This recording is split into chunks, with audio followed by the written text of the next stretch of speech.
We are live. It is 2:04 Central Standard Time in the United States, 8:04 GMT in the UK. This is the Nomad Tech Project with Sam and Joe. Hey. Coming to you live this 16th day of November 2025. And we are running out of 2025, folks. Good news. The U.S. government shutdown was over. So that's good news. And we'll talk about later one thing that obviously has impacted flights and all that kind of stuff. But there's one thing that kind of I thought was interesting that it also affected that people may not realize. And I will get into that a little later in the show. And if you are watching the stream, congratulations. Thanks for participating in the silliness that we call the Nomad Tech Project. It's like it's like church. It's one Sunday. It's on Sunday. It's 1 hour a week out of your life. You got to go. Mom drags you to it. It's miserable. You got to go through it. And then you go home. And then you go back to doing whatever you're doing. So, right, you just got to basically. But we don't make you feel bad afterwards. No, it's uplifting. It's uplifting to have you come on. And so, anyway, we got some folks in chat. Some of you might go home and question everything that's been said. Right, you might think like these guys. Luckily, they don't have to pay for this kind of stuff because these guys are ridiculous. So, we got Jimmy Fire Dragon in the chat. Scoops in the chat early and awesome. We appreciate you. And remember, check out his book, Joe. Make sure we drive. I bought a copy of it. It was very nice. He's got it here. He's got the physical book, right? Shutter clicks and super kicks. I bought a digital version, so hopefully he gets a couple of coins from the digital too. But check it out. It's a really nice picture book. Great for coffee tables, conversation pieces. Don't show all the stuff. We don't want to give it all away, but go check that out. It's a really good photography. And it doesn't cost you a whole lot of money, and it gives a couple of a quid to our buddy. So do that and check it out. Scoop's a really good guy, great photographer, especially if you're into sports photography. It's kind of cool. I mean, it's wrestling, but he's into all sorts of sports, so it's kind of a good look. You know the medium format portrait shots he did you liked, the black and white ones. Yeah, a few of them are in there. Yeah, so there's all sorts of stuff. It's really good. So just check it out. Again, if you buy the hard copy. Hopefully it's the same amount of money to Scoop. And that's probably what I do it. One, because it's a good book, but also two, any of other creators that we are personal friends with and kind of like, what? I'm sure Amazon will take a chunk, mofos. Well, I don't know. I think I bought it through, no, I can't buy it. It's Amazon. Yeah. So I hope they don't take too much other than the printed version of it. So. Can I just like go and I'd be like, yes, can you make a medieval manuscript of your book for me? Just by hand, please. Right. So check that out. Directed, so hopefully Scoop gets all the portrait work was done on film. Love that. Mm-hmm. So again, there's a couple, like one of my favorite pictures is this kind of silhouetted half version of the black and white picture. I think it's fantastic. It's in the book. Yeah. Mm-hmm. So it's fantastic. Check that out. If you like photography, just go check that book out, man. It's Shutter Clicks and Super Kicks, available on Amazon. You can get a hard copy like Joe did. So do that. Right? Cool. Support some friends around, and he does a decent cut. Cool. And that's what I want to. Good. I want to hear that. So I'm good deal. So let's drive some revenue his way. Also, it's just a cool book. It's really really good. You should check it out. So. Well, let's go ahead and get started with the Apple sock, because why not, right? What is this horse shit? No, I get it. Okay, I understand, right? It's apparently the person who designed it is a Japanese artist, right? Who Izzy Miyake is yeah. You've heard of Izzy Miyake, haven't you? Yeah. Yeah. So again, for those of you who haven't, you can Google it. It's fine. But basically, this person design. Now, there is no such thing as a Samsung sock because no Android user in his right mind would buy a sock to have an extra pocket. Mm-hmm. I don't know what it's called. It's called the iPhone pocket, the iPhone sock. I don't know what it's called. It's basically like a sling bag thing that's, you can put your iPhone in, and I guess it's knitted, right? It comes in like a longer $230 though. Well, I didn't know this existed. Yeah. Well, first of all, yeah. So that's even if it was $15. I mean, come on now. I mean, seriously, like if again, I don't want to say that's really the thing. I mean, seriously, is it really? I mean, is it really? It Is is. it, Yeah. or is it the? Would you, if that were? Would you if I gave you one? Would you wear that thing if it was free? Like they literally bought it for you, 250 quid. Not, Let's say I just not with decided a to phone buy in it. Yeah, Right. that's what I was It's just going a to say. cup I sock. put something else in it, Sam. Yeah. Oh, hey, the BBC has the best title for it. It's 220 pounds for a for a cut up sock. There's a long Right. version and there's a short version. Yeah, there's a I've seen shorter that. version. It's like I it's just don't more get the short colors. version Oh, at the all. the Apple ankle sock. Yeah, it's called the sock. You just basically stick your iPhone in your sock. And again, I get it. Yeah, and I get it. It's not for regular folks. It's for fashionistas. I get it. This is for that crowd, right? This is the bougie crowd. This is the Wouldn't those that be- folks, right? Wouldn't that be bad for thermals?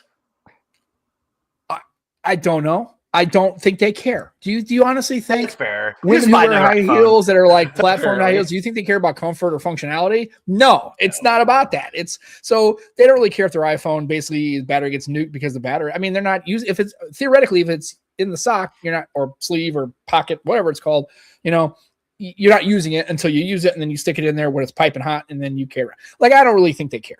Like it doesn't matter because again. And I saw the comment that the person who designed it said basically it's essentially calling out what it is. It's basically a fashion piece because an iPhone is a fashion piece. And so, again, Juan Carlos Bagnell makes this comment all the time. iPhones really aren't about the phone itself. It's no longer that. It's not been that forever.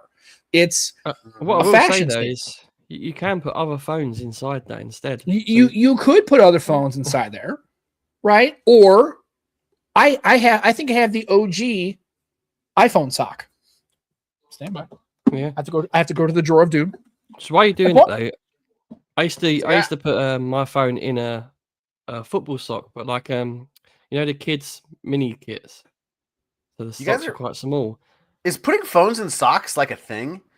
I've never put a phone in a sock, so I've never even considered it. Like maybe a stocking as a gift. I did because I didn't have a case at the time.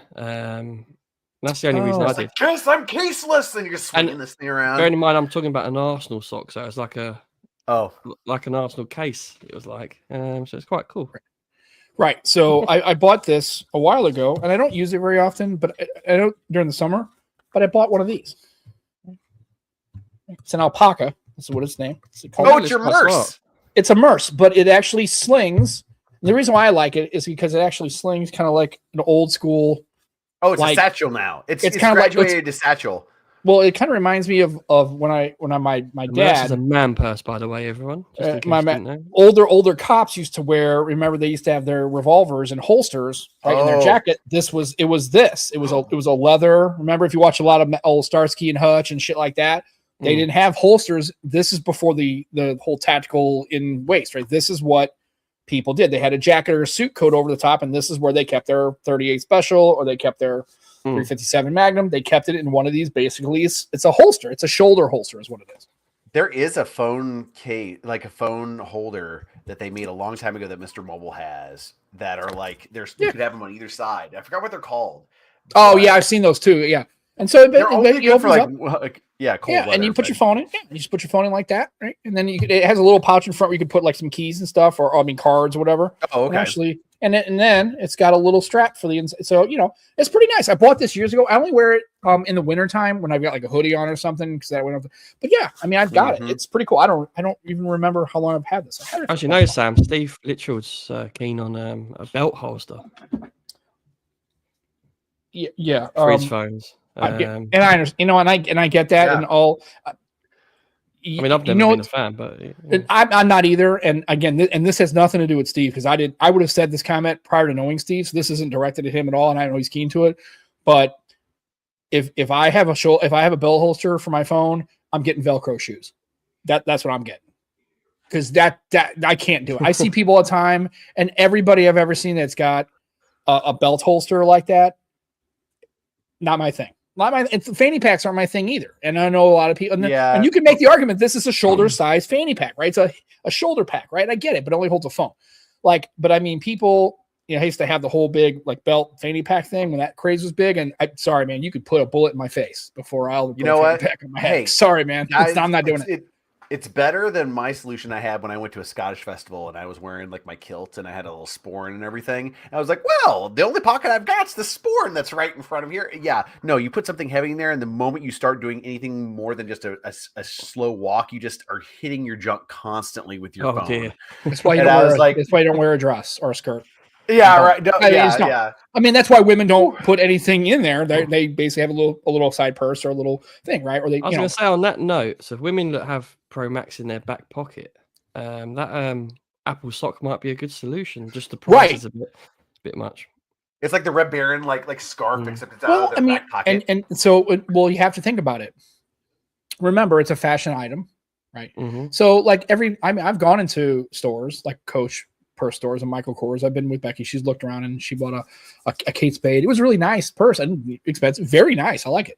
But when you're looking around that store, everything's expensive, not because it's like, well, it's a purse, because you can go and get a purse. I saw nice purses at a regular department store that were half the cost or a third of the cost and looked nice and did the same thing. Actually, probably had more space for stuff you want to carry, right? Again, it's limited edition, right? It's made by a well-known designer, artist, person. Oh, is it limited edition? I didn't. Yeah, they're only making like certain amount. They're not going to just be available. Apparently, they're only making limited quantities. That's a good thing. That's a good thing. And they're pricing at $230. Well, that's how many? No, and let's be honest. Like, I'm not. This is not a cut against anybody who's an artist, but how many times you walk into an art shop or people that and they're saying they made this painting and they want $1,000 for it? I'm like, well, I mean, it's a nice picture, but I'm not spending $1,000 for that. It's like, here's the thing: they made it by hand. Versus just going and having, indentured people in some other country, like just making. And I don't know. I don't know. I think that's the value is the time that people and care people put in versus something that's just manufactured and they're just gouging. Right, but I mean, like when people make soap, like soap people. We went to a little booth. The soap people, right? You know what I'm talking about. They got like, you know what I'm talking about. You know who I'm talking about, right? They got tallow. Yeah. Again, they have to source all the materials, and I get that stuff's not cheap, and they have to take time. But are you really creating the soap? Or are you just putting it in a mold? Now, if it was like in a shape, like if they were carving it into a thing, then I get it. But a lot of times they're selling these soaps, and they're like $9 or $10 for a bar of soap, and I'm like, I know the material cost for that probably is maybe 50 cents. And you're pouring it into a mold, and then you're cutting the mold, and you got little edges right in pieces, which is nice. This one store I go to, they sell you the edges of the soaps.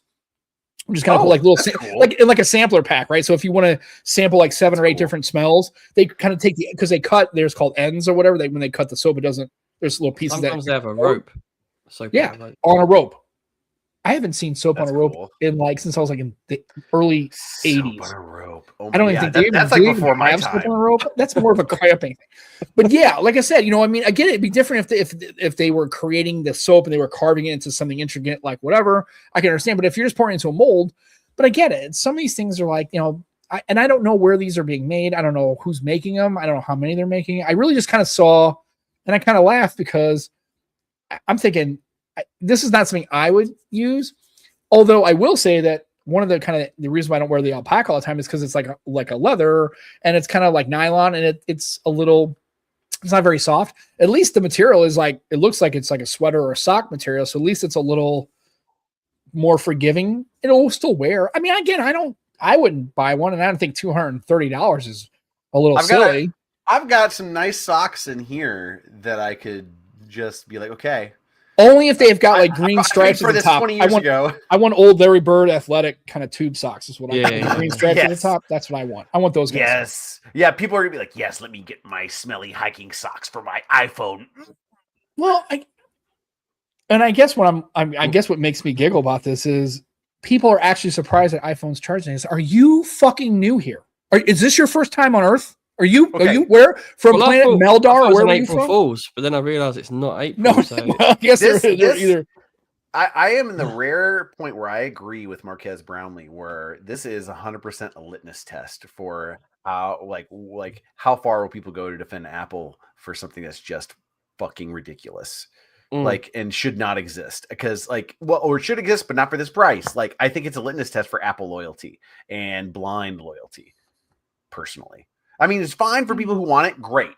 But I don't understand defending it in terms of a product that they're selling the way that they are and at the price that they are. Not that it exists at all, but just like the way they're doing it is just banana hammocks, Yeah. At least to me. Yeah. The banana would fit in there quite nicely, actually. Yeah. Cucumber or maybe zucchini. Do you have one of those handy? Yeah. I mean, they should just market this as the make your phone into your own self-defense weapon. And like, oh, that'll be good. That'll work out pretty well. You get extra Apple Care whenever you buy one of these socks. Right. We'll give you a free phone to smack around. That's a good point, actually. Would you prefer Apple Care or would you prefer the Apple Sock? Well, theoretically, we get both. And I agree with Andrew, but this furthers my argument about the price of things. Mm-hmm. You can't tell me that some of the stuff that I see that's being sold is worth any of that shit, right? Oh, no. Again, yeah, you're right. So we're looking at this. I think people who make the comment about price value for product, I think that can kind of, I think that loses traction for a couple reasons. I agree with Andrew. To me, it's ridiculous to spend that kind of money on that product. Here's a good question from Scoop here. It's a very good question. If Gucci, Louis Vuitton, or Coach did it, would the reception be the same? Oh, no. Would it? No. Because there's only a certain amount of people there's certain subgroup of people who are buying those versus Apple, which is towards a much wider audience of people with a much wider range of finances. But then, so I think it's different. The reason it's different. It's a fashion piece and they're fashion brands, whereas Apple's a tech. No, Apple is kind of. I'm talking about that too. All right. I think it's starting. I think it's shifted. I think it lives in both worlds. And I think that this is one of the things where Apple can kind of leverage against the fashion side of that, right? Because remember, Android devices are tech brands. Nobody's going to think you're a fashionista because you're carrying a Pixel or a Samsung or an Honor or a Vivo. Right? That's not a thing. Those live as tech pieces, right? iPhone straddles that and has always tried to position itself as that. So this is just a natural extension of that. And the fact that it costs a lot of money because it's an Apple thing is not new. That's iPad Air, iPad, like the charging pad that was ridiculous. $200 wheels for your Apple. Right. Mac. Again, it's and this is where I think I agree with and I think his point is if Gucci Louis Vuitton would the reception be the same. Well, no, because nobody would know about it. Because if Gucci and Louis Vuitton did this, I would have no idea it existed. It exists because it's in that reach. So I think to Andrew's point, it reaches more people as opposed to those products or don't reach a lot. Because I don't know many men who are into Gucci, Louis Vuitton that I know personally. I mean, I'm sure there are people who are fashion people, very conscious people, very wealthy people. Yeah, Gucci is very popular with some of the gangsters. Right. I just think it's a fun word to say. Right. Yeah. So I get it. So I think it's with an Apple. Yeah. And so I get it. This is where I kind of I don't get more hung up on the value of the thing because is a McLaren really worth $1 million? Maybe it is. Maybe it's not. I don't know. But here's the thing. A McLaren or a Rimac Nemera or any of these cars, a Rivian, a Cybertruck, Honda Civic, all those cars a car is only for one thing. It's really a transportation thing, right? My Mini does the same thing as a $1 million, car. Now, does it do it with the same fit and finish and flair and speed? No. But at the end of the day, if I'm getting from that point to that point using a car to do it. At the end of the day, there's speed limits as well. So. Well, here's the other thing. But with a McLaren or something like that, they're pushing the envelope of what's possible for what they're doing versus a sock with the Apple sock doesn't it doesn't push any envelope on capabilities, manufacturing, or anything. It's just a sock. Right. I don't know who made this comment, and I really wish I could remember. This is not my idea. So I was reading this or listening to somebody else talk about it. He goes, always be wary of something that doesn't obviously tell you what problem it's trying to solve is. Mm-hmm. If it doesn't tell you the problem it's trying to solve, then I would be wary of said product. And then what I'm talking about with a car is, and you're right, Andrew, agree with you. However, at its core, an automobile is to get you from there to there with stuff. Yeah, but that's why you buy a Geo Metro then. Well, no, you don't buy a geometric because you can't, unless you want to go on the old market like the 90s, right? Yeah. And what happens is, and remember, cars are just like anything else.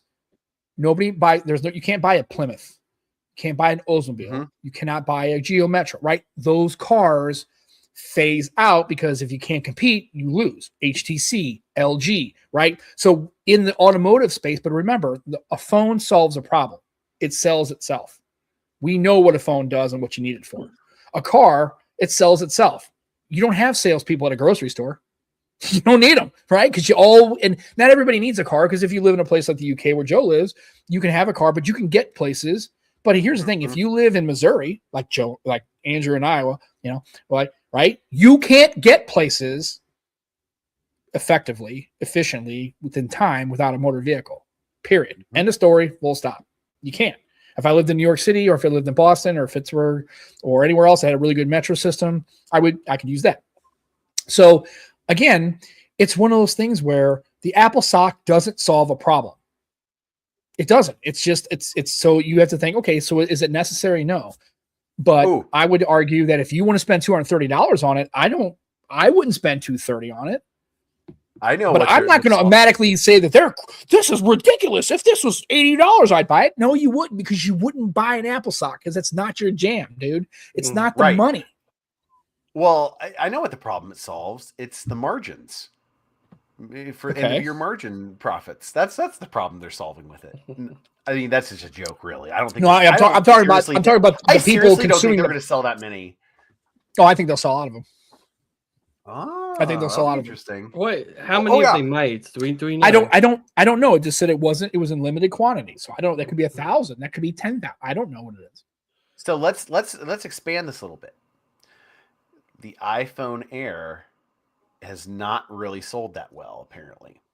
No. So it's like I'm curious just in terms of like how they're going to react to that, because it's weird. Like Apple seems to be kind of flailing right now. They seem kind of closer to Samsung in terms of like the crap that they're throwing against the wall now. They just don't do it as often. There's not as many pellets in each shotgun blast that they do. I'm sorry, guys. I've got to correct everyone. It's called the iPhone Pocket.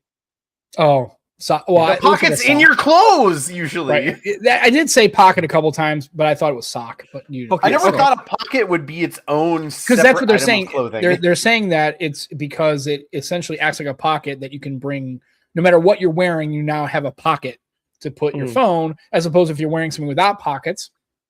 Right? I've got a pocket right here. Yeah. Sorry. It's a singular 3D knitted construction. 3D isn't all knitting 3D? I guess it could be very 2D. It takes place in the third dimension. Like if they had some 4D knitted sock, that would be dope. Oh man, 2D knitted socks, they're just like you hold it to the side, you can't even see them. Why can't I put anything in it? I don't know. Okay, what else? Well, you want to know more about it?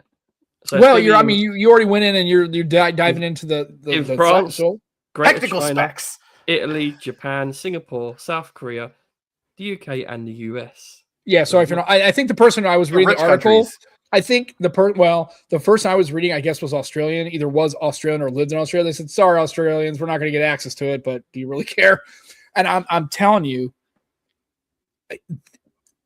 again, if Samsung did this, nobody would buy it. I've got to read the colors. Nobody would buy it. Right. Oh, yeah. The colors aren't like blue, red, green. No. Because that's they're going to have this colors? Kind of shit. No, lemon, it's better. They're Mandarin, purple, pink, peacock, sapphire, cinnamon, and black. What color is peacock? Peacock is. Is it blue? It's the like aqua type color. Yeah. Oh, it's like aqua. Oh, okay, yeah. Okay. So yellow, orange, purple, pink, like aqua. A teal. Right. Yeah, it's like chartreuse. The teal is not bad. It's just if it wasn't a sock, I'd be like, great. It's a pocket. Right. And again, I'm not trying to turn this into like the entire we're going to talk about this show, but like I said, I guess what my thing is, I don't have the visceral like reaction to this that everybody's like, oh, what they're crazy. It's 240. What? It's a piece of cloth. It's crafted in Japan, so you know it's good. It's good. What are you talking about, Doc? All the best stuff's made in Japan. Here's the thing, man. If it was soaked in sake, I would do that. Be like, What do you do with your pocket? I can imagine it being popular in Japan, actually. Dude, I'm telling you, it's gonna sell out. Yeah. Oh no, yeah, it's good. I'm curious what countries it's gonna sell more in. Like, I think in Japan and South Korea, I can see that being kind of cool because no offense, their culture, they're into wacky shit like that. They like fashion, and especially Americanese, because it's an American company, right? Let's call it what it is. And Apple's an American company, right? So I think in Asia it would sell pretty well. I think in the United States it may not sell as well. I don't know. But I think in France, there's probably some fashion aligned folks in there. And that we will have an idea of how well this product does, which I don't think it will, for me. But based off of if we start seeing other brands like Oppo and them releasing their own crappy versions, I don't know. They may. I will tell you. Please. I will tell you this. I'm not a betting man because I usually lose because my luck is terrible when it comes to wagers. I will tell you though, you will see an Apple sock before you see a OnePlus device in somebody's hand. If you're walking around. Oh damn! I guarantee you will see. Or here's the thing: you will see an Apple sock before you see any other brand of Android device other than a Samsung, and a Samsung or a Pixel or a Moto. Those three. If you see, you will see and you don't even have to be in like a real high end area. Like I can understand, like if you're in New York or LA, you're definitely going to probably run into it. I would be willing to bet that you're going to see an Apple sock on somebody carrying or holding it or having it before you see another Android device other than those three. Yeah, I understand. I don't know if that. I'll be able to tell because they'll be emasculated from having to save up money for the sock instead of food. Right. Well, again, it's one of those things where I don't actually hate it on its face. And I don't even think the $230 is that much. I mean, I asked me, would I spend it? Well, you wouldn't because it's ridiculous. But if it was $50, you're not buying this either. If we're in a different tax bracket, it's a different. It's no, different. dude. Like it's not higher tax brackets. That's an impulse purchase. It's not for you. It's not for. It's not for those. Like just like Scoop says, it's like if it was $49.99, you would not buy. That would be fine. Well, but even then, it's like for me, it's just I think that it's just an example of horrific price gouging. I'm never going to buy the product. I don't give a crap about the product. I don't like the normalization of just gouging people to that degree. That's my problem because it's open naked gouging basically to me. Well, so and it's representative of other problems. Game of Thrones pushing their eyes. Well, here's the thing. That I'm going to have to disagree with for me because I don't think it's price gouging because there is no basis for what that should cost. How many eye socks? How many iPhones? No, I'm talking about a thing that, but you don't like. It shouldn't cost more than a scarf. I feel like. Well, but it shouldn't. But to me, if that argument's the same, then a Bugatti is price gouging. No, because it pushes boundaries on specific things versus I know this is a sock. No, because I know Corvettes and Mustangs would track the fuck out of a Bugatti. Oh, sure. I'm not a car guy, to be fair. Okay, so but that's made for a specific purpose of like, okay, it's going to be a sports car where it's not just a sports car. A Bugatti is a status car. Oh, sure. No, wait. A sock is a sock versus. Not again versus a car, which is different from other cars. Like there's certain, like there's just more variables. No, what I'm saying though is you can take cars and stratify them on cars that have like I'm not buying a $350,000 Mustang GTD because I'm not at the Nürburgring and fucking tracking the fucker out. It's $350,000. You're not on Top Gear doing this. But when you're saying it's pushing the envelope, the only thing it's pushing is speed. That's true. That's that is an envelope they are pushing. Right, because there are other cars but other cars can get to that envelope. It's not like, a car can't go 400 miles an hour. Yeah, it can. You're not inventing shit. You're making it go fast. You're not inventing the concept of speed and velocity. That's different. That's true. The sock is not. There's nothing to compare it against. The pocket, the iPhone, your wank sock, whatever the fuck you want to call it. 'Cause that's what it is. I'll go get my Mandalorian Grogu socks and put my iPhone in it. But what I'm saying though is it's not price gouging because price gouging is taking an item like gasoline and charging $35 a gallon. That's price gouging. You got to be clear on the words you're using, because price gouging is not the same thing. It's not price gouging. They're marketing it as a fashion accessory. And when it comes to fashion accessories, you know a lot of women. I know a lot of women. There's no reason my wife's Kate Spade purse should cost $500 fucking dollars. It's crazy. Well, and what you're describing, it's all perceived value, and I'm not a huge fan of perceived value. Concept in terms of like for my own uses, but it's like it's the same thing as what they said back in the day about Beats before Apple got them, and it was all perceived value. Like the designs of those headphones were subpar compared to the competitors at the time, but that's the whole thing of like you're saying with like with those luxury brands is it's not, I'd say about at least from depending on average 75% or over 50% is perceived value on a lot of those products. Well, again, it's a purse. I can buy $100 purse. It looks just as nice at a Kohl's and spend $1,000 on a purse right. But at the end of the day, it's not price gouging because both things, whether $100 or $10,000, are doing the same thing. It's a purse to hold your stuff. Women have purses. Same thing with diamonds. They have perceived value. A diamond that's 1 carat is no much different in technical structural than a 2 carat. It's just bigger and shinier, has clarity, it has better shininess, right? But if you have a woman, they will tell you that there is value in that, and it's not. And I would argue that you're probably not going to. You're going to get into a lot of fight with a lot of females if you argue that that's just, well, I just think that's ridiculous. And men as well. There'll be some men with value. Yeah, some men too. There might be guys that would probably fight you about it, right? But what I'm saying is, I do believe that it's priced too high for somebody like us, because it isn't priced for somebody like us. It's really, but iPhone is not marketing as a technological breakthrough. It's not innovating anything. They are literally saying it's a fashion piece designed by this well-known designer, and it's limited and exclusive.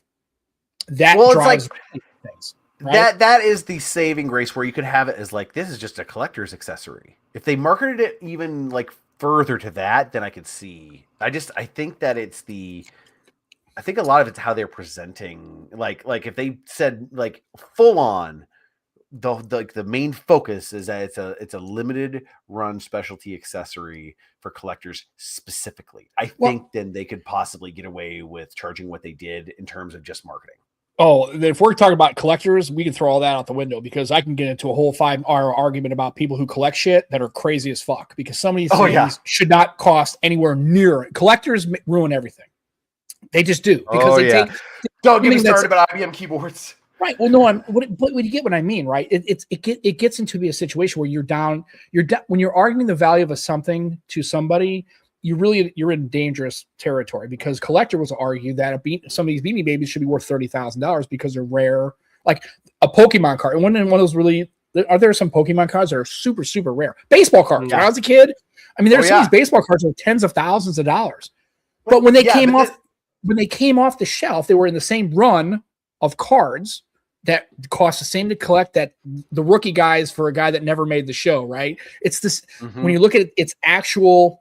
Right, but it's clearly has value because it means something to somebody. Either it's a first run published book, it's a first edition, it's a super rare comic that's in really great condition. Coins. When you talk about collectibles, you have to throw the value of the thing and the hype behind it out the window, because I've seen those markets. Because here's the thing: those markets can crater and peak. Yes. Oh, dude.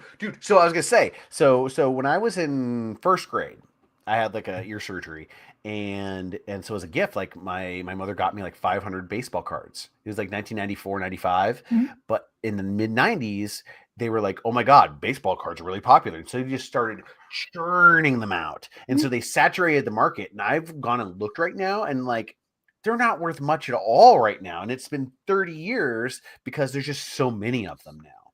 Right. Oh, also too is that collector's mindset basically like ruined the market. Also, too, is nobody really collects baseball cards anymore. That's kind of a thing that we did in the, like, I don't know, do they have anything like that? Do they have like any of that in the UK? Do they have like for footballers? Did they used to have like the concept of like trading cards? Do they have? Yeah, trading cards. Also, stickers in sticker books are very popular. You know, the Panini stickers. And, especially if you've got a shiny one. You know, the shiny. Oh, like a holographic? Yes. Oh, yeah. Yeah. I have one holographic what was a Blue Jays card. I have no idea who the guy is, and that's the only reason why I was rooting for the Blue Jays during the World Series, because I had that card. So you guys remember Pogs? It's those little Pogs. like almost like like casino chip kind of things with those. Yes. Oh, guys. Was that what I don't remember. When the movie Apollo 13 came out, they had you could go to Burger King and all those and get these Pog holders that were set up like a Saturn V rocket, and you just put all the Pogs inside of it. Oh my God! So what were they? Were they like little it looked to me they reminded me of a little bit casino chips, like little casino chips. Made a card, but I had basically you had slammers, and you'd have to try and make people's Pogs turn over, and you'd take their Pogs. Oh, okay. Okay, I got it. I never did that even. It wasn't just a collectible. It was like a game. It was like a game you could play against people, right? Little. I bought metal slammers that had spikes and was just lethal. Jesus Christ! Joe's was like, "Fine, fuck you." It's like a high stakes game of Pogs you were playing. Yeah, man. Right. Joe's got knives. He's got metal ones. He throws this guy and it sticks in their fucking head. He's like, "God damn, dude! It's just supposed to be fun, right? We're having fun." Joe's in the fucking pub chucking these things around like a ninja. Yeah. Oh, it's great. Okay, so So again, we can get into that, but again, they're not even really, Andrew. They're not even marketed as a collectible. It's a fashion piece for a very specific group of people who want to say, "Hey, it's that the Labubu bullshit." It's that, right? Labubu. It's the new hotness. Everybody's got to have a fucking Labubu. Don't even Google that shit. You'll go. I don't even know what that is, and I'm like, honey, dude, what? It's called Labubu. I don't even want to describe it. I'm gonna have to search this in an incognito tab. Yeah, no, it's not. It's not safe for work. It's just, but what you see is it became something it trended, and now it's all that hotness, right? Remember when Tickle Me Elmo? You want to talk about things that shouldn't value thing? I remember the Christmases were that fucking thing. There were people who were literally trying to flip those things for thousands of dollars online. You guys? I was like, it's crazy. Yeah. Have you guys seen somebody hook up Tickle Me Elmo to overvolted? Yeah, that's here's some sadistic bullshit. Okay, so let's get to Joe. So, how is your phone situation? Did you ever do the flippy dippy? Where are you at? Are you still just rocking the same phone because you're just all about that life and you don't want to switch? Because what's going on? Because we've always had this talk about having the Razor and all these other phones, and you don't give enough time to where are we at with that going on right now? So I didn't leave the V5 because I actually went to an honor event last week. Okay. Where was that? Was that in London or something, or where? Yeah, in London. Okay. I can't say much about it because it was all embargoes and stuff. It's all hush stuff. I get you. I kept my SIM in the V5 because I was going to that event, and not that I needed that as an excuse because I love the V5. But I've also now got the Nothing Phone 3, which I know not many people are interested in, but the Nothing community have sent it over for me for review. So I think I'm going to put my SIM in there for a little while, just for review purposes. Because I think I need to have it in there for at least a week or two.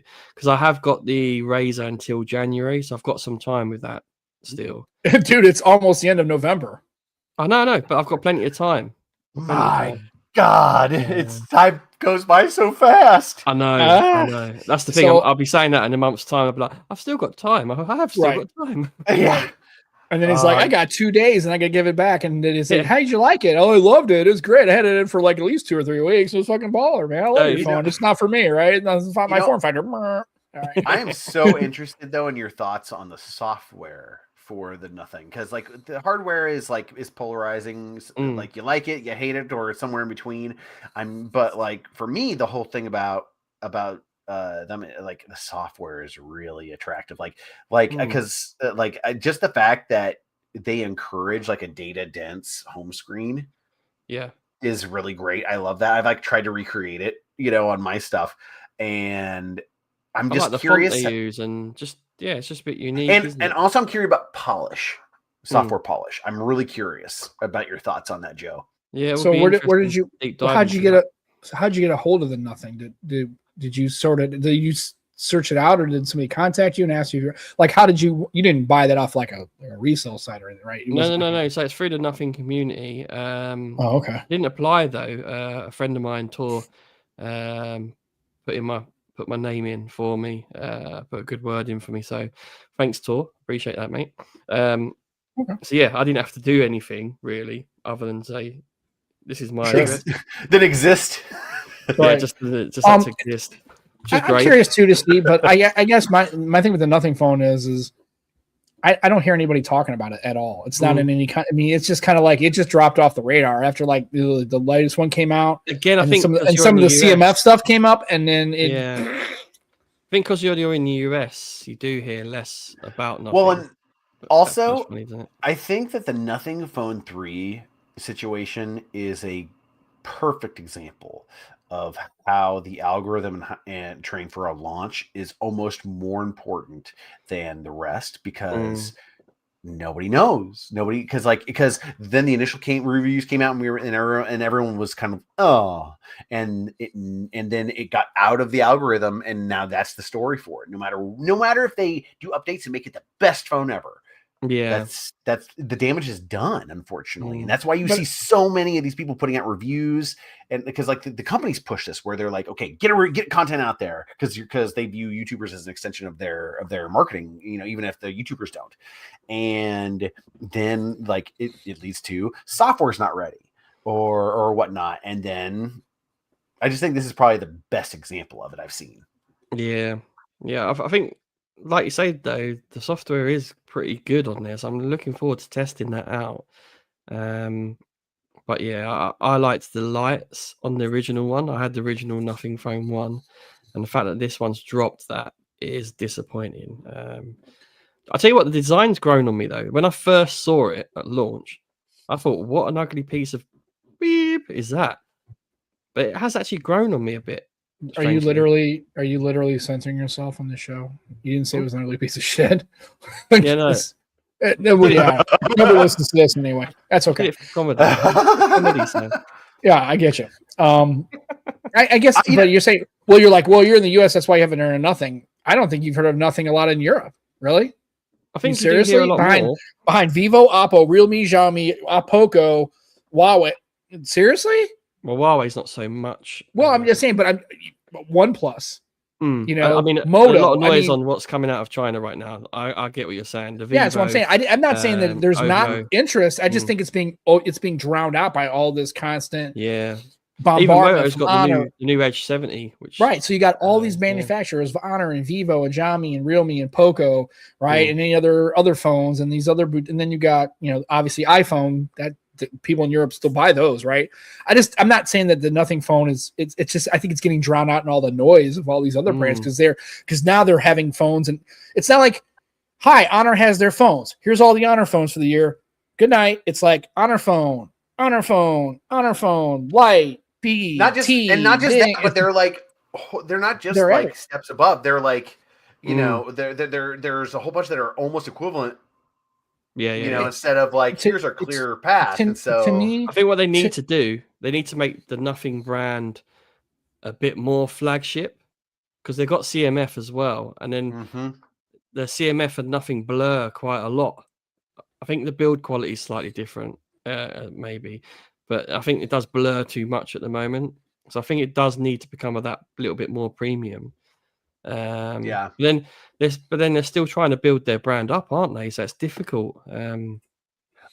Especially when you're cut out of a market. And I know the United States isn't the only market, but YouTube's an American product, right? And there's 330 million people in the United States. And I know these brands have kind of said, well, because iPhone kind of rules, the U.S. market when it comes to penetration of a new brand is kind of off. And I said, and that may be fine. There's definitely 7 billion other people in the world, but in the United States, there's still, I just wish that one of these brands would try to do something, but again, they don't advertise. And for Americans, they have to know that something exists. And now finally Samsung got it. And they put flip phones and advertisements. There's enough out there that people have seen them. So they I can tell you right now is my daughter bought a Flip 7. It had nothing to do with anything I told her. If anything, I told her to stick with her iPhone. Don't buy that. I actively told her, don't get that phone. I don't think you'll. I said, how did you even know it existed? She said, well, because I've seen there were adverts on TikTok and on Instagram, and I saw the Flippy thing. And like Samsung, I saw adverts for it. I saw that it was a thing. I thought that's kind of cool. And then other people talk. Again, it's like, Microsoft.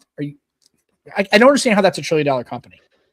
Please somebody explain it to me, because other than the fact that they have Windows, it's like they do any advertising ever, and then they sit there in these leadership meetings and they go, "Oh, how come Windows Phone died, and how come the Duo died, and how come Zoom died?" Like, because you don't tell anybody it fucking exists, you dumb fucks. It's like shit. My theory is that Microsoft has basically been riding on the entrenchment of Windows for like 30 years, and it just hasn't. And not including their new AI stuff, but like I just don't think that's been. It seems to me, without having looked at any of their financials, it seems to me like it's just been that well that keeps on giving, that they've been riding for. They've been getting their profits out of for 30 years, and because like showing how Windows 11 is terrible. I hate Windows 11. Like, and I have a dual boot with Linux and Windows, and I would go all the way with Linux if I could, all the way. But it's just like, I don't think that there's really any UI design talent left at Microsoft. Well, that's a hot take, but I think, but also I think what it is I just don't think these companies they just like, well, if we put a product out there, I mean, people are going to buy it because we're Microsoft. They buy all of our shit. And it's like, they don't know about it.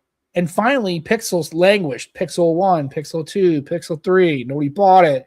It was down, down, down. Finally, somebody at Alphabet probably said, hey, maybe we should, I don't know, run these advertisements and shit and tell people that these phones exist. And they're like, I don't know if that's going to work. Well, let's try it because nothing else is working. We can't sell these fucking phones. Google Pixel did was they went down the lifestyle route like Apple have gone down, haven't they, as well? I think that's worked for them mostly because especially it's helped them because their processes. But the first step about making a lifestyle brand is telling people it's a lifestyle brand. You got to fucking tell people. Yeah. Or all the time. It's not even directly telling them. It's implying it and make them think it themselves. Yeah, that's fucking spend an ad. When have you ever seen a Microsoft ad? Like, seriously, they don't even, like the Surface, kind of. Windows 8 and Surfaces. Surface, right? I mean, but seriously, I think Snapdragon advertise them more than Microsoft. Yeah, it's like there was like, well, how come LG and LG HTC went out of business? Yeah, because they relied on the carrier to do their advertising.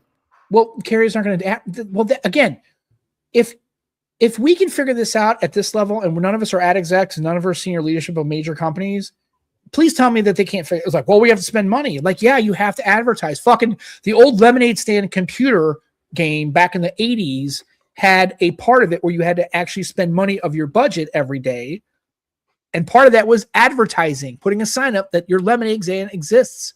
You can't just hope people walk by your lemonade stand and see that you have lemonade. That's not how any of that works. It's like, every company that's successful in the tech space advertises the crazy. I can't get through a Super Bowl that a Samsung, Apple. And I even make the argument with Apple. This is why I think that the majority of like CEOs and top people at the top of a lot of these companies are not as qualified as people assume they are for the business that they're in. Like, because a lot of times these people just move from one business, from one industry to another because they fail upwards. And so it's like, I genuinely have my theory is that most of these CEOs in these spaces are way less qualified to be doing what they're doing than we actually assume that they are. And I'm sure, and they have advertising departments, but nothing will never be a brand until people know that nothing exists. I'll tell you something. And you cannot use YouTube as the only vehicle for that. That does not work because a lot of normal people who may buy your Android phone have huge advertising around Europe. They are advertising quite a lot. Okay, well then they're going to be the fourth largest manufacturer of Android phones in Europe, and that's where they're going to stay. Period. Oh no, because they're not buying there yet. They're not even there yet, mate. Because and they're never going to get there because they're not going to go to the two places they need to go, or three places they need to go is India, China, US. And I don't think they're there at all. Especially their price points that they're pushing. maybe they can't be there because they're like 3 years old. They're like 3 years old. Again, not an established brand yet. Well, it's like, how long did it take at OnePlus to get to an established brand? Would you guys say? Like, how many years would you guys say until people were like, oh, instead of it being like the niche? an established brand. I still don't think they really are. That's my Exactly. It's like I would but they did get a carrier deal in the US at one point. Yeah, and that was for I'd say that is right, and I would say because it was like what the OnePlus 6, I think. Yeah, but again, it lasted 45 seconds, and one carrier nobody cared. Like nobody gave a shit. It did. That's true, but it still is like a mark where it's like beyond. That's a mark that most of these other ones don't ever make it to, like Unihertz or a lot of these others, or even HTC when they lost their carrier deals. It was very apparent they were nosediving after that business wise because that was a major blow. And so it's like even though it wasn't broadly successful, the fact that they got to that level is a certain point, right? You know what I mean? And the other companies in China that don't have that is because they choose not to do that, right? Yeah, Xiaomi and Huawei have tons of money and they just don't. And I'm not saying they should. That's where nothing are doing things quite smart, and obviously they've got history with links to OnePlus, haven't they? Right, so they've built a community. Quite a big community, and there's quite a cult following for Nothing. So people that do like a bit like Apple fans, actually, people that do like Nothing really love Nothing.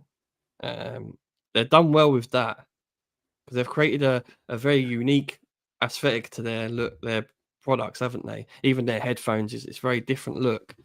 So I think I'm excited by the brand for that reason, that they are doing something different. I do hope they are successful for that reason. I do too. I want to see more competition and disruption. But however, the people who are fans, like I guarantee it, none of the people in the phonies and the men without hair would never rock a Nothing phone as a daily.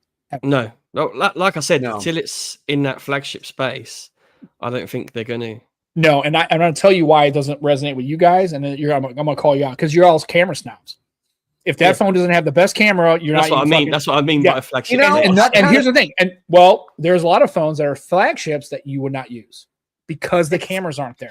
Here's the thing. That started to change. The new Nubia, I really want to try that. That looks like a beautiful phone. There's someone I know has got it as well. And so what's so unique about the new? Well, not the price point. What's so unique about the hardware of the Nubia?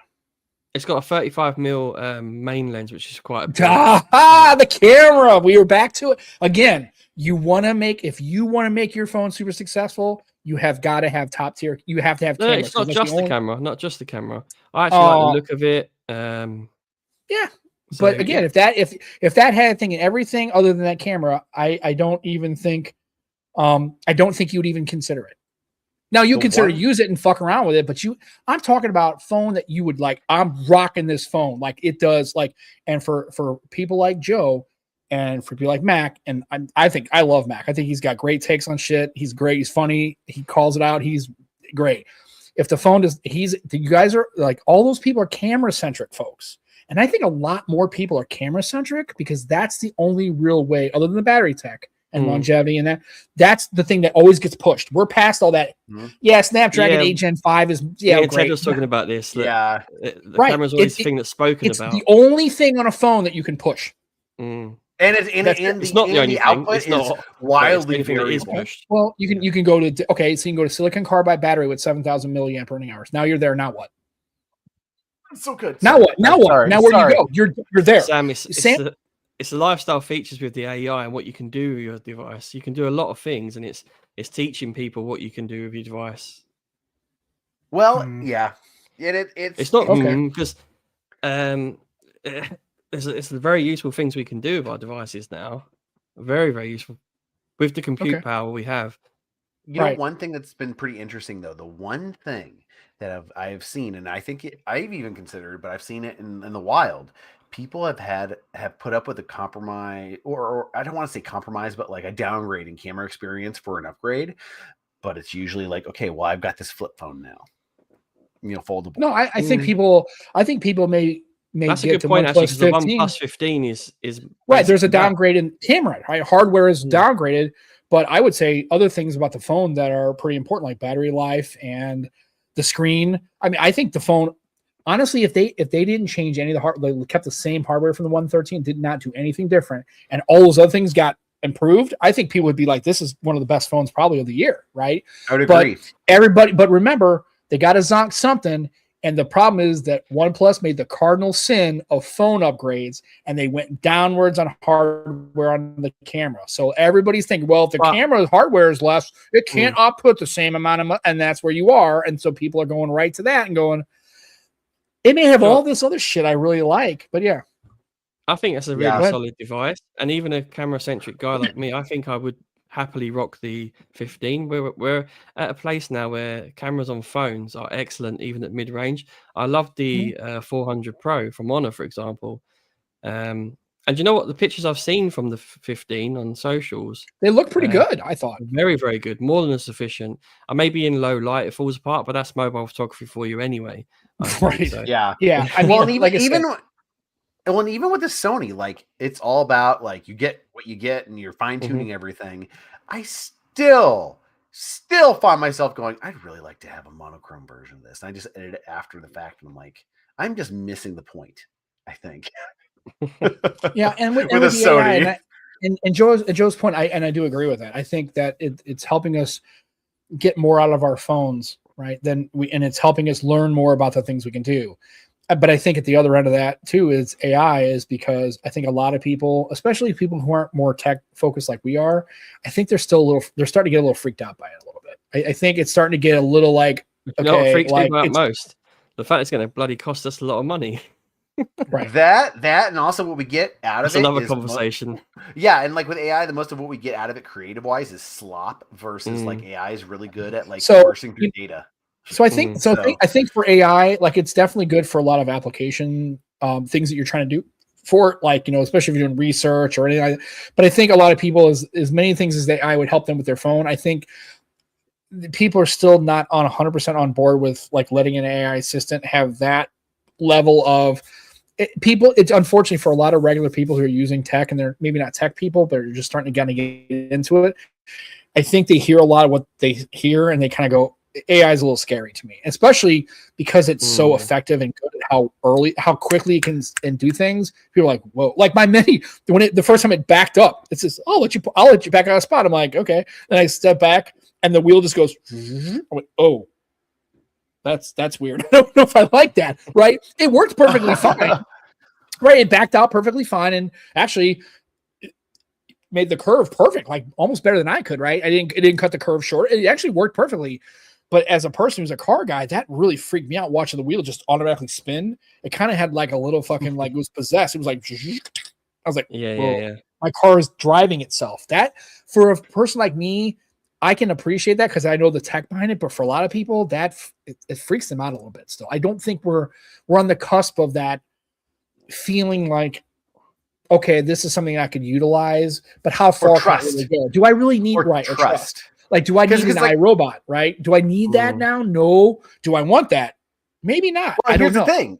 Like with cars, I don't, it's like what you're talking about. I don't have any faith that an AI thing is going to keep me from having property damage that's going to cost me money, and so I'm just not going to risk it. Also, well, actually, it's not AI. It's just the cameras that it's the cameras, right? But you know what I mean. Like, I don't trust its logic system to not cost me money over my own judgment. Right. I wanted to supplement my judgment versus otherwise. And I think to Joe's point, I think we're trying to figure out what those lanes are with people, right? Where, the phone can tell you, hey, man, I can show you how to, hey, you took this picture. Would you like me to give you some ideas on how to make it better? Or, hey, like that kind of thing. If it says, hey, I noticed that it's underexposed, or, hey, I noticed that there's some blur, or, hey, maybe let's try to focus on some creative ideas, and you prompt it and says, hey, would you like to make it like that? They have that remix now on pictures, and you push remix, and it kind of says, hey, would you like to make this like a cartoon character? I was like, okay, that's kind of cool. And then, of course, it looks ridiculous, right? What I don't like about it is it didn't take the pictures of my dogs and makes them the subject. It gave what it thought was the approximation on a cartoon dog.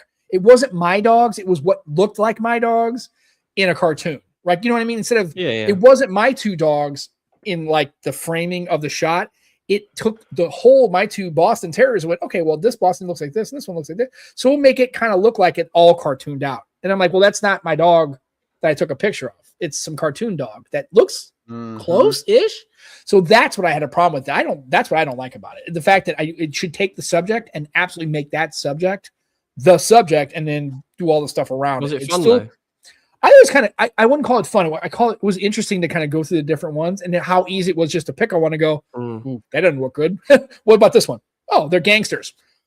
Boston Terriers is gangsters. Doesn't really work. Okay, cool. Maybe I should take pictures of people, right? This is maybe not a good, and here's the other thing is it may be good for human subjects, but for animals, maybe it has to come up with a different algorithm to do something that works for animals. Because it clearly is skewed towards people. Like you took a picture of your buddy and make him into like a 1980s hair metal band dude. And like, okay, that'd have been cool if it was me and you, all three of us, I could take the image and we could take a picture together. We would look like, Spinal Tap. That would be kind of cool, right? But it wasn't a picture of my dogs. It was what the computer generated. And it just was like, it's close. Yeah, there somewhere here.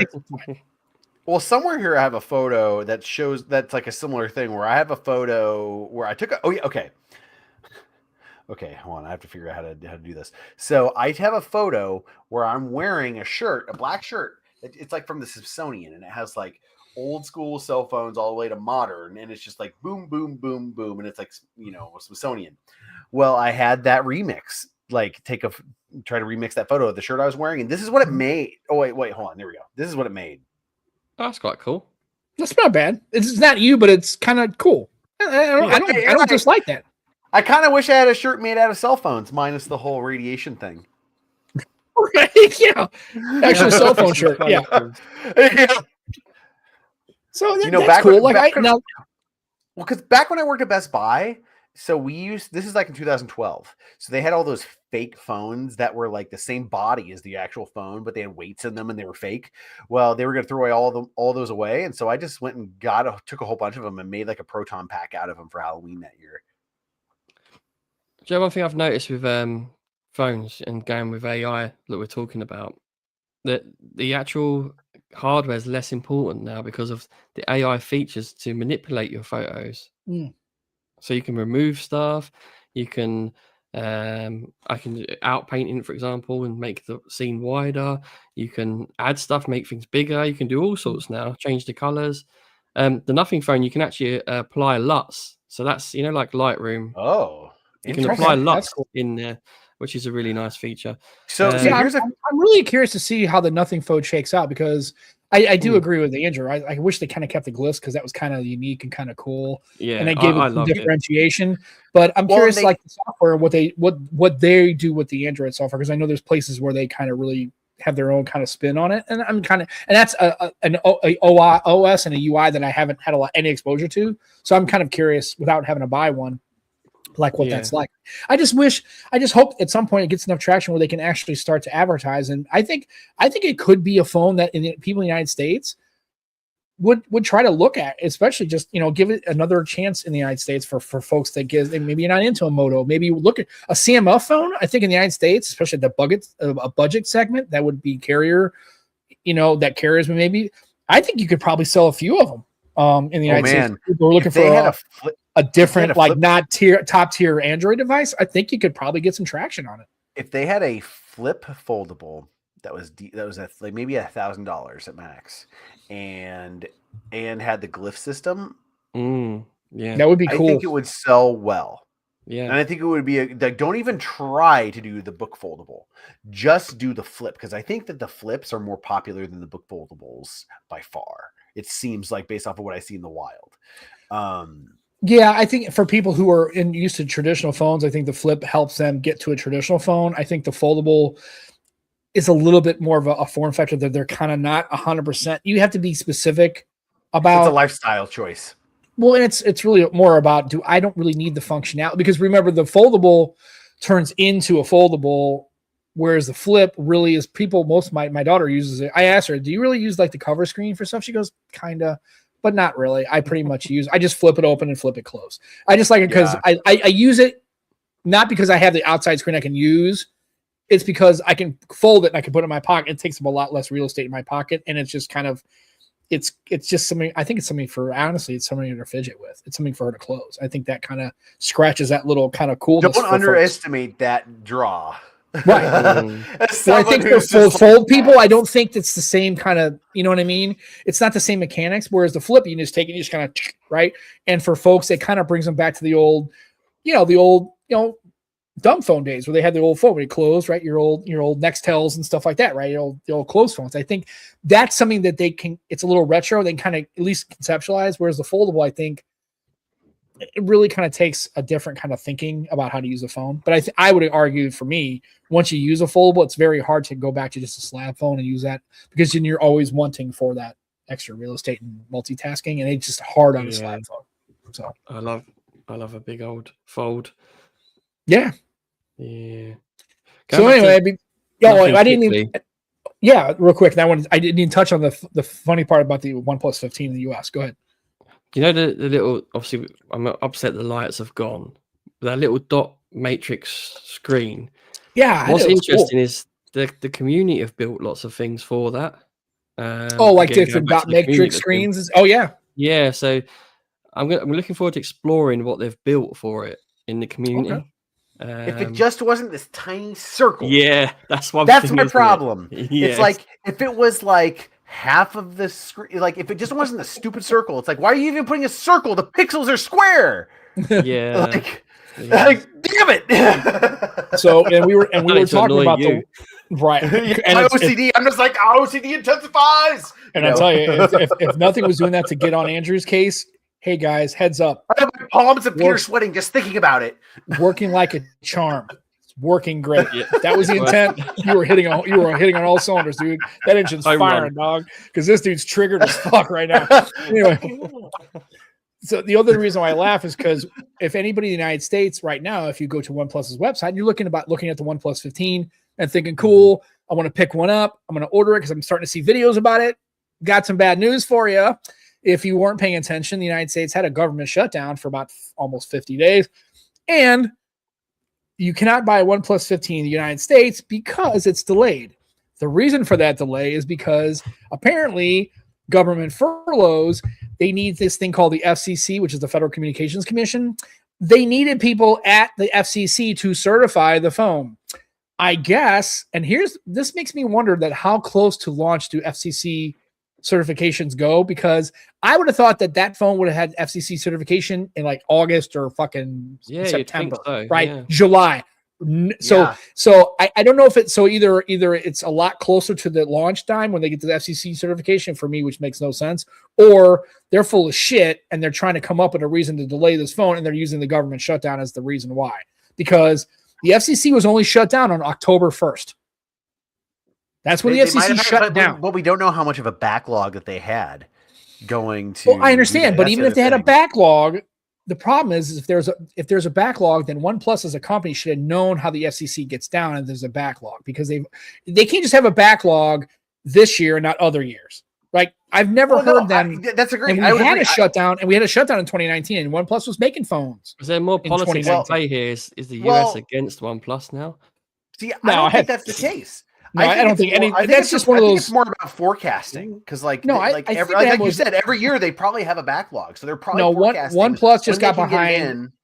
No, that has nothing to do with anything. I don't think US even knows OnePlus exists, much less sets government. Well, I'm not even talking about them. I'm talking about OnePlus forecasting when they can release the phone based off of when they estimate that they think that the FCC approval will have gone. Yeah, through. but the phone just came. That would explain why that would explain. Right, but they would assume that the shutdown probably wasn't going to happen. So it should have happened way before. But there's also iterations too. So maybe it was one of those. So what I'm saying is there were employees inside the FCC as of September 30th. They were shut down on the 1st. So either that was so backlogged that they figured, well, we'll get it done in October. But that's a pretty tight window thinking, well, we'll get the FCC certification in October 15th and we'll launch the phone on that following month. That's a tight window to hit. Oh, yeah. I would have thought that the certification would go to the FCC way ahead of time, like months ahead of time, not because of a shutdown, just because you would assume that it's a government bureaucracy. Things take time to get through the system, right? And so I just think it's funny that on their website, they're saying that due to the government shutdown, there was nobody at the FCC to certify this device. So now that and the problem is they shut the government shutdown happened on October 1st. And if you're in government space, October 1st is the first day of the fiscal year. If there was a worse time to shut the government down, October 1st is like the nuclear option of shutting the government down. It's the worst time you can possibly imagine. So now people are coming back into office because they've returned, right? But now they're backlogging, and now they got to catch up. And now all that first year financial shit is going to start, and they're way behind. So I think you might not be able to get a OnePlus in the US for probably until mid-December, if not the end of the year, before that. Here's the other thing. The other thing we're not taking into consideration is North America even a primary market anymore? Do what? I'm sorry, I didn't catch the Is question. North America even a primary market anymore? It depends on the brand you're talking about. If you're Apple, I would say yes. OnePlus specifically. No, and again, Exactly. they're just telling people like in America who maybe have seen like, hey, this is a good phone I want to check out. They're just kind of stuck behind it. And Ted's here, and you're right. Well, here's the thing, Ted. I'm not Joe Rogan. So there's like 100 people. You're smarter than Joe Rogan.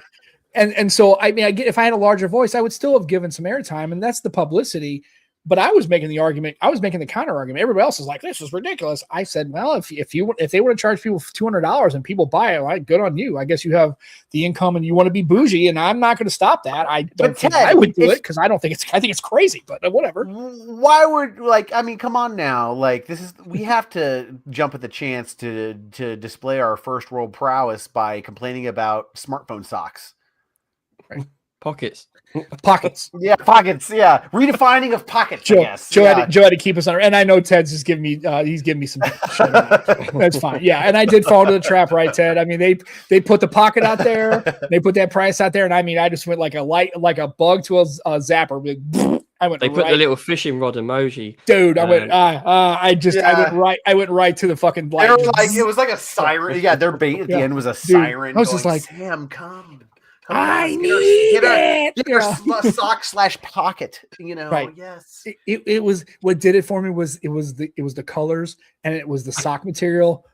I couldn't help it. I had to go right to it. It's the pleats. So if Cooper Tito wants to go ahead and give the show a couple of quid, that would be great. Yeah, we helped move. Don't send me the sock pocket because I don't want that. But I'll take a. You can resell it. I'll take cold hard cash. Right. So. But yeah, so we went right into said we went right into the light, man. At least I did. I walked right into it, and I just hook, line, and sinker. You know what? I've never been the smartest guy in the world. So what do you want me to do? It's fine. So anyway, we're coming to the end of the show. We're at an hour and 10. Right. We're just it's whatever. And besides, I'm an American. You expect me to be the fucking moron because that's how they feel. Yeah, we American pig dogs. So right. We're all dumb. Yeah, we just figured it out. Yeah, it's whatever. And it's funny because I made the comment on there, and then Mac put this like America with a bald eagle shooting an M16, like America. I'm like, yeah. I just love how we shouldn't stereotype people, but yet Americans. But I was like, well, yeah, we're just loudmouth American, and I'm like, yeah, I guess so, maybe. I mean, but looking at my average volume things, and when I'm streaming, I'm like, yeah, it's true. But two things. I think one, they're going to sell out of all of them. I think they're going to sell, and they're just making a limited run. They're done. And then two, I think again, you'll see an Apple Pocket before you see a OnePlus device in the wild. You mentioned like it used to be like a gun holster. Do you reckon anyone will use it for that use case in the US? No, you can't put anything in that goddamn unless you have no. I will tell you, I don't know because I have to see the dimensions of it because it's kind of narrow for like a phone, but I'm assuming it expands a little bit. That's the nature of that fabric. I think if you find if you have like a 380, so if you've got like a bodyguard, if you have a Smith & Wesson bodyguard 380, it's this pretty compact little gun. You might be able to get it. Getting in is not the problem. It's going to be, remember, as you're pulling it out, the rail is going to hit the sights and shit. Getting it out is going to be a problem. It will go inside, and you could use it as a little holster. If you got a small enough little weapon, you can probably pull it off. Would I think it's badass if somebody, instead of putting an iPhone, put a fucking 380 bodyguard in there? Shit, yeah, that'd be baller as hell, dude. Yeah, guy is like, that's pretty cool. And I'd be like, Apple, can you make a longer sock for me to fit my musket in there, please? Thank you. Your musket. Right. Well, no, I just think it's funny. The funny thing is, Joe asked me that question, which is very American. You wouldn't ask that to a British person because they don't own knives in Britain. However, we have knives. The problem is, realize that I said that and lost the entire audience that listens to me because they're like, what the fuck is a 380 bodyguard? I have no idea what the fuck I'm talking about, right? Whereas other people go, shit, yeah, man, 380 bodyguard fit just right in there. Fucking go right in, dude. Getting it out, fucking yeah, man. Just grease it up. Sweet as hell, dude. You put a Glock 43X in there, it'd be fucking dope, man. Just pull We've it out. got the fucking in-range run. TV audience here now. Right. So what I'm saying is, yes, Joe, to your point, I think you can get a 380 in there. And the reason why I mentioned a 380 bodyguard, because I happen to own a 380 bodyguard, and I'm telling you, I think it'd fit. Just need to get yourself a pocket. It's a good weapon to have. Yeah, get myself a. I would spend more money on the pocket than I would the gun, which is a little weird. I don't think that's a little awful. So you're saying that a good amount of those Apple socks that are getting sold, you're buying just for all your firearms. At least the cinnamon one, because it's great to say cinnamon. Couldn't say just red, had to be cinnamon. Couldn't go with burgundy, really. Cinnamon, red stripe, saffron. Okay. Well, it's more brown, so it's all good. Is it really? Oh, I didn't see it. Like I know the saffron, so that's pretty much the yellow. No, the cinnamon's brown. Okay. Yeah. Well. Okay. That's okay. Well, that's a good. I guess it's better than calling it shit. You know. Yeah. Like, yes, we have violet, teal, and fecal matter colors. Right. Yeah, this is like, it's all good. This show degenerated in a hurry. Yeah, this is close this out. Time to end the show. But anyway, that's where we are. So again, if you want an Apple Pocket, iPhone Pocket, go for it. Good luck. You better hurry because I think they're going to sell out by the time you get one. Because remember, you're competing against people from all over the world. So you get good luck with that. Right? OnePlus 15, you're gonna have to import it. OnePlus 15. If you're gonna have to either import it from like a GizTop or something like that, or you're just gonna have to wait. If you're in the United States, you're gonna have to wait until they can get FCC certify that thing. So we'll see how that goes. Joe's got these Honor devices maybe coming with all this other stuff in the show, and he's talking about that. He's going to do the Nothing phone. I'm kind of looking forward to seeing that. So hopefully Joe can really kind of get. Joe's just like, you locked up. You had this like look of face. No, Joe was at attention. I didn't mention any on the devices. I've got the V5 and the Magic 7 Pro. Yeah. Oh, okay. Well, you went to so at some point they're going to launch phones, right? At some point in the future, hopefully, Honor's going to launch phones. I don't know anything about it. I wish they would launch one in the US. Could they launch one here? One day. I'd like to try. You could import them on GiveStop. Yeah, but they won't work, dude. Well, for all accounts they do. I have to get. It depends on all. I don't know on AT&T. I don't think they're going to network. Yeah. I don't think they're going to work on AT&T. They may work on T-Mobile or Google Fi. Maybe Google. Do people even have Google Fi anymore? Is that even a thing? I don't know. We don't have that in the UK. God, I have no idea. Yeah. Well, we were talking about the cock sock, the wank sock. Yeah, we were talking about that. We were having an argument about it. So that's Zach. I haven't seen Zach. I wasn't even say it was an argument. It was like a great, wonderful, like all over the place discussion. It was a discussion. Yeah, I haven't seen Zach in a while, man. How you doing, Zach? I know he's on his iPhone 10. I've been looking at his content, all the cases that he's putting up there, pictures. Yeah, Zach. Yeah, I haven't seen him in a while. I'm glad he's still out there in the real world. Hey, Zach, appreciate you swinging on by, man. I haven't seen you in a while. Yeah, it's always great to see you, man. Always, hopefully everything's going good in the Great White North. Cool. Hopefully everything's going up good up there. So, anyway, so it's gonna be a good time. We'll see what Joe says about the Nothing phone. I think that'll be kind of interesting because I'm curious, without knowing anybody's ever used one. I don't know. I'm gonna rely on Joe because I don't know shit. I don't know anything about it. So we'll see. Maybe the camera's not terrible. Maybe it might be okay. I've heard macro's quite good on it. So let's see. I don't know. Yeah, we'll see how it goes. And then I don't know how they have, because it's basic, kind of more stripped on Android. Maybe there are other things that are going on as far as like AI and stuff. And Joe can give us a full rundown on using all the device stuff and see how it goes. So anyway, we'll see how it goes. So anyway, Andrew, thanks for swinging by. I appreciate. I always like your backdrop. The keyboards and the I said shuttles. Yeah, there is one there. Enterprise. The Enterprise is more regular person, aren't you, for us now? Right. Yeah. We're gonna bring him around way more often because, like I said, we've kind of. Obviously, if anybody wants to come on the show, they always can contact us. But we like to have Andrew on and our circle of print. Also, Joe's idea of going to numbered episodes really good. Also, if you noticed last week, folks, for not paying attention, I didn't hear any feedback about it. Maybe they said something to Joe. I put no show notes at all. I just basically put our links and that was it, because I asked if anybody's actually reading the show notes, because I would go back and listen to it and kind of get ideas and put them in there. And then half the time I'm like, here's the other thing though. YouTube's going to put in basically an AI summary anyway. Oh, is it really? Oh. They summarize this? That. Well, it's like it'll do that for YouTube videos before you even click in, which is gross. But yeah, that is yeah. Oh, click man. a thing and it'll give you a little. It's like very general, but it's like that makes me mildly curious as to what the hell's going on the YouTubes. I never even looked at our channel to see what the videos. Dude, can you? I don't even want to know. God, it's probably terrible. Sure. Well, and also it's like I'm not sure how it does with live videos too, because I'm pretty sure if it was for me on my on my game streams, it's gonna be like some asshole plays games. Right. They'd be like, I'd be like, that's accurate. Really, really nice, good British bloke listens to a bloviating, maniacal, gun-toting American who clearly is a moron. And then they have a chaos demon as a guest. Right. I think it's gonna have that kind of energy to it. I don't know. Maybe I'm wrong, but I just like the fact that 2 weeks in a row now Joe's got this hoodie vibe. I'm digging it. I think that's the look we want. He's looking too good. He was way too attractive. Because then you're looking at the screen, you're seeing me, and you're like, a solid 4.5, probably, and a little bit crazy. On board. I can tell you, like you like this more, don't you? I'm feeling it. I'm feeling it. And like I said, and then they look at Joe, they're like, nice hair, button-up shirt. This guy literally is clearly. Why is he hanging out with this moron? Well, Joe, that was like two blokes just vibing out. It's Robot Sam again.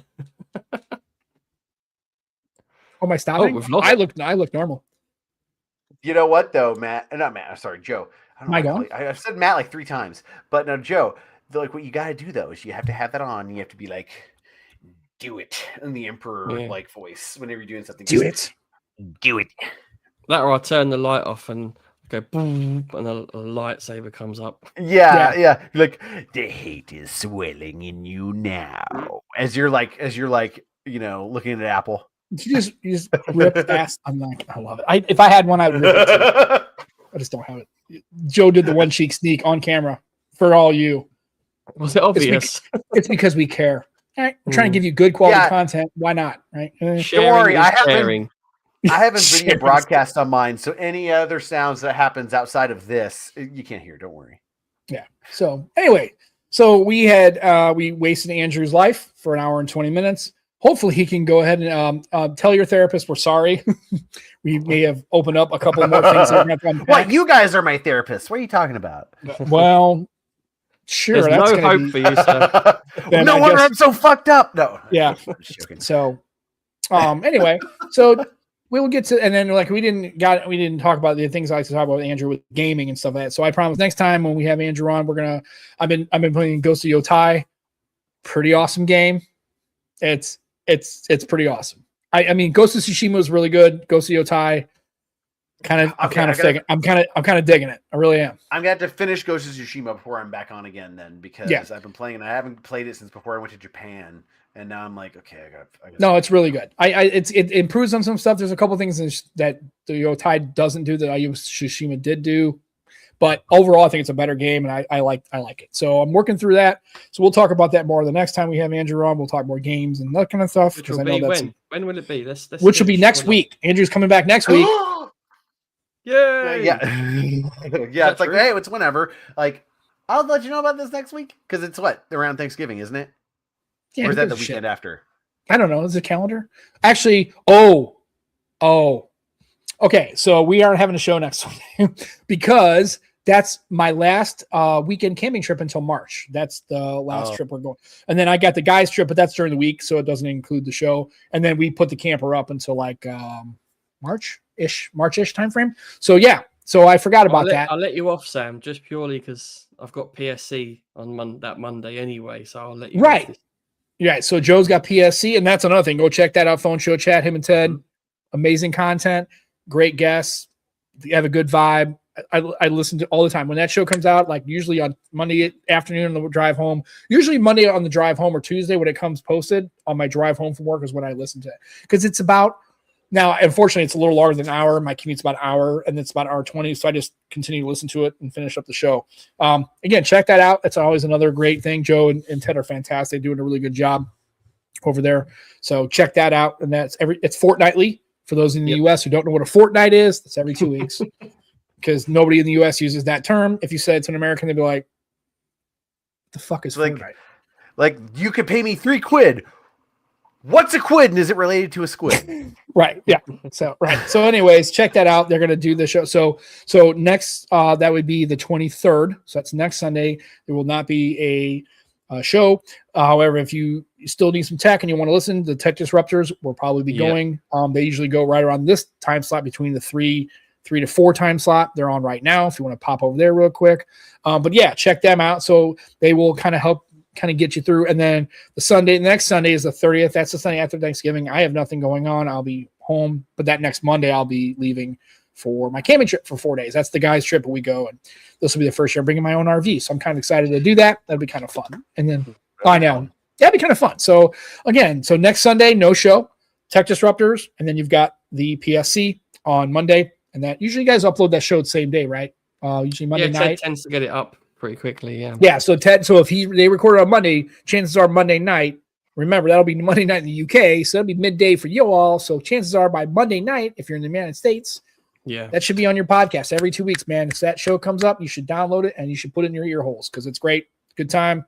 And they have guests. I think you guys have guests all the way through February or some craziness like that. Yeah.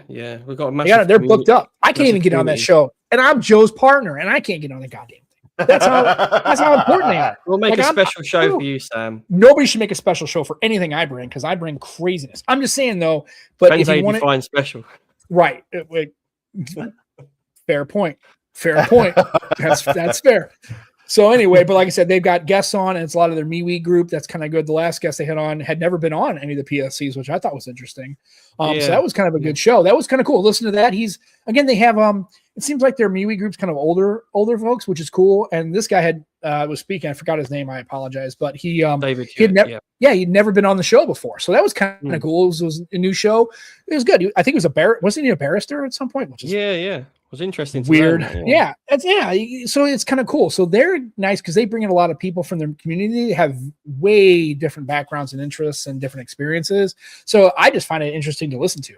I think it's really, really cool. So if you just listen to that, but also Ted and Joe do a great job. Ted's always got a good way to handle the show. Joe's always amazing. He actually gets to talk more than does on this show. Sorry. I get ranty. Even Steve was in the chat. Goes, "Oh, Sam's on a rant again." Steve had a good rant, Sam. I had a good rant, right? Yes. And so, but I have a tendency to kind of get a little ranty. So, Sam, it's fair. How you sell it. Like what I always say is, quantity of speech is something that I don't struggle to attain. So if you sell it right, then you can make it a little more mainstream. Unfortunately, I'd like to have some quality in there at some point, and I have little nuggets of quality. The rest of it is bullshit. So, but anyways, I have a good time. So, anyways, thanks for tuning into the Nomad Tag Project. Again, also, speaking of phones, if you want to change your phone or protect your phone, go check out extremeskins.co.uk. That's a thing we've bought phones from. They're an unofficial channel sponsor. We've never been officially sponsored by them. That's okay. They don't have to because it doesn't matter. They make good stuff. Go check them out. Even if the United States, you still get it. Might take a couple of weeks because of the shipping and stuff, but I got mine pretty quickly this time. There wasn't any kind of issue where it's stuck in a distribution center in Blighty or wherever the fuck things are at over there. So it was cool. But yeah, there's Joe with a horse. That's cool. Are you is that a AI thing? Because why are you in the field? Oh. Subscribe to Screen on Time for great content. And the horse is wow. Like, I've already subscribed. Right. I already got on my iPhone pocket right now. I've got another one where the horse speaks instead, if you want. Oh, no, that's even better. The horse will talk? No, does that Mr. Bill's voice? Subscribe to Screen on Time for great content. Yeah. You know what you need to do is find a way to AI him wearing. We all thought AI was going to be like, Terminators. No, it's talking horses. That's it. It's Michael Jackson stealing your chicken and running out, going, running out. Yeah. That's what that is. That's crazy. Mhm. It's Albert Einstein in a boxing ring. That's what that is, right? It's The insane. Queen. The Queen doing rap. Now, Or- that first or- video with Joe cut off because we have to have some kind of, we can't do, is that Horace actually he's wearing an iPhone sock pocket, and Joe's about to find out how soft it really is. That's where it stops. And the video cuts off. Just saying. Yeah. Man, are we going? I think we're That was a real transitioning horse. genres into a more seedy genre now. But do check Yeah. out Screen on Time. Check that out. Joe needs to put some content on there because he's Been gonna 5 do it. Haven't. So, yeah. He's in a little hiatus, right? He's in a sabbatical period. That's what we're selling it. Sabbatical, right? Yeah. We're doing that, and he's gonna come out swinging, man. He's gonna have good stuff. We'll check it out. Well, I'm gonna have and to. when Joe- They sent me products, when you- so I better. and you subscribe to the channel, right? If you subscribe to it, when Joe finally decides to get a show up and he can get some time and make good quality, you'll get notified, and then you can go watch it and show him some love too. Screen on Time. It's on YouTube. Screen on Time. YT, I believe, is the channel name. Yep. Go check that out. Yep. Yep, and subscribe Yes, to it. Sam. And then when Joe puts on a video, you'll know, and you can watch it, and that'll be cool too. I will not be doing that. Oh, matter of fact, I was supposed to do some TikTok thing. I forgot all about it. What was I supposed to put on TikTok? Was there Nice some- to have your think mini. about. Oh, the mini. Yeah. Oh, the screen. I need to do a video about the screen and how I interface because it's Yeah. pretty techy. Yeah. Okay. Once I figure out how to use the damn thing, I might make a video because I'm still learning. I Do did find it. out a couple little notes. So do it. So Joe, that was you. That was like your moment. You're supposed to do it, Sam. Do it. Yeah. You messed. It's okay. I'll do it like that. These are not the morons you're looking for. Anyway, What? so for myself, that's me and Joe. Yeah. So okay, we're gonna finally end the show because we're at 1 hour and 30 minutes. So for myself, for Andrew Fat Produce, for Joe Screen on Time, thank you so much for tuning in to the Nomad Tire Project with Sam and Joe. We will be back on the 30th. Right, we're taking a week off. Joe's got the other show. I'm gonna go camping, and we will be back on the 30th after Thanksgiving. Is it Thanksgiving in the UK? No, No, they we do don't have Thanksgiving that. in the UK. No. They should do something on the 27th anyway. Have some food. They even eat turkey. Is that even a thing that you guys do? Is it turkey a big thing in the UK? Christmas. Oh, Christmas? Oh, okay. Yeah. Yeah, okay. Cool. So there you go. We got a holiday in the US. In the UK, you're doing whatever it is you guys do when you're not doing Thanksgiving. Every day is a holiday there. What are you talking Yeah. about? Get Thanksgiving. Yeah. It's cool. Even if it doesn't have any cultural significance, just have food on the fourth Thursday have turkey on the fourth Thursday of November. It'll be cool. You don't have to call it Thanksgiving. You can call it some other British term. Whatever you want to do. It's fine. Anyway, for myself, for Joe, for Andrew, thanks for tuning in. See you next Sunday, and enjoy your tech. Stay hydrated. Also, because I know Jimmy would yell at me if I didn't tell you to stay hydrated. Also, it's going to get cold. Winter's coming, right? Winter is coming, right? And from a show, I don't know. Winter is coming. There you go. I don't even need a soundboard. It's kind of nice, right? And Yeah. then also, and as always, don't be a dick. Enjoy your tech, and we will see you 2 weeks from now on Sunday the 30th. Thanks, everyone. We love you guys. Take care. See you on the flip side. Bye-bye.